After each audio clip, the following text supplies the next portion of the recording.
Where Sam is? Right here. He must have lost weight. I didn't see it.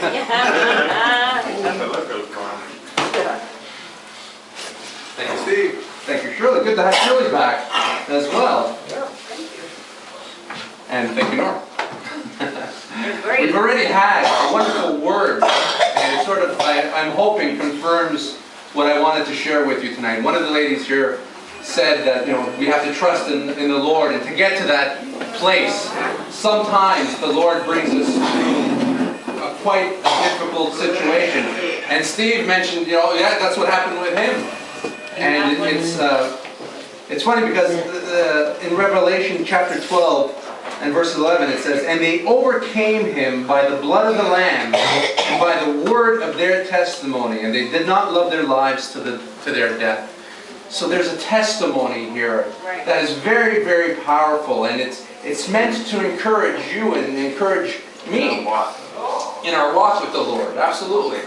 And so I want to share with you tonight. Well, before I say that, sometimes we read stories about Adam and Eve and Noah, and there was Abraham, and there was Moses, and there was Solomon. And in the New Testament, of course, we have John the Baptist and Jesus the Lord, and we have Paul and all the apostles, all these characters that seem larger than life. But we hear a lady here saying, just an ordinary lady, you know, the Lord touched her life. Oh, Steve said, just another ordinary man. The Lord touched his life. Well, Sandra, listen to that. And tonight I'd like to share what the Lord did in my life in 1998. My testimony, my personal testimony. Because I'm just ordinary. I'm just like anybody else here in this room. And so we don't have to think that God only works in the lives of these very important people. God can work in your life here tonight. And I'd like to share one of the Psalms from the book of Psalms. It's Psalm 46, and it says, "God is our refuge and strength, a very present help in trouble. Therefore we will not fear, even though the earth be removed, and though the mountains be carried into the midst of the sea, though its waters roar and be troubled, though the mountains shake with its swelling. There is a river whose stream shall make glad the city of God, the holy place of the tabernacle of the Most High. God is in the midst of her. She shall not be moved. God shall help her just at the break of dawn. The nations raged, the kingdoms were moved. He uttered his voice, and the earth melted. The Lord of hosts is with us. The God of Jacob is our refuge. Come behold the works of the Lord, who has made the desolations in the earth. He makes wars cease to the end of the earth. He breaks the bow and cuts the spear in two. He burns the chariots in the fire. Be still and know that I am God. I will be exalted among the nations. I will be exalted in the earth. The Lord of hosts is with us. The God of Jacob is our refuge." Amen. So, I'd like to share my personal testimony with you tonight, because I'm just like anybody else here in this room. I live in York Region, like you live in York Region. You had dinner and breakfast and lunch this day, just like I did. We watched the news, we read the newspaper. No difference. So let me go back in time a little bit to 1998. I was 33 years old. My wife and I, we were set to go on a cruise to Europe. Everything was cool. I didn't know the Lord. I had heard about Him with my ears. My brother, who was a Christian for a number of years, had shared the gospel. But at that time in my life, I knew it was true, but it wasn't for me then. Yeah. I put it away like it wasn't important. So there I am anyways. My wife and I are ready to go to Europe on a cruise. And so, you know, Italian fashion, I had to go get myself a pair of nice sunglasses. So there I go to the eye doctor and I say, "Doc, I'm ready to go to Europe. I need a pair of shades. I got to look the part." So fine. Okay, I go to the examining room. He checks my right eye. No problem there. He checks my left eye. And he's there for 10-15 minutes. And he's studying it, and he's looking at it, and I'm not thinking anything important here. I'm saying, let's get this over with. I'm on my way to Italy to go on a cruise again. Hurry up. But anyways, he says to me, oh, before you go, there's a little scratch. He called it a scratch there. I need you to go down to Mount Sinai in Toronto for them to take a look at it. Okay, fine, no problem. I get the appointment, I go down there, not thinking anything of it, other than this is a bit of a detour before I go away. So my wife and I make our way down there.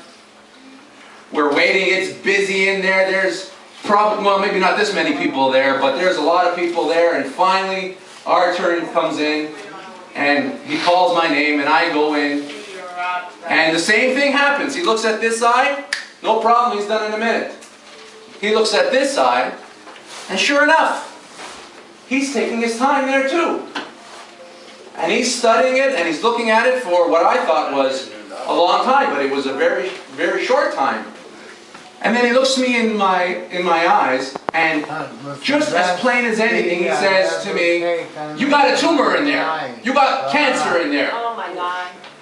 And then the appointment ended just that quickly. He said, here's an appointment, you're going to Princess Margaret, you need to look after this.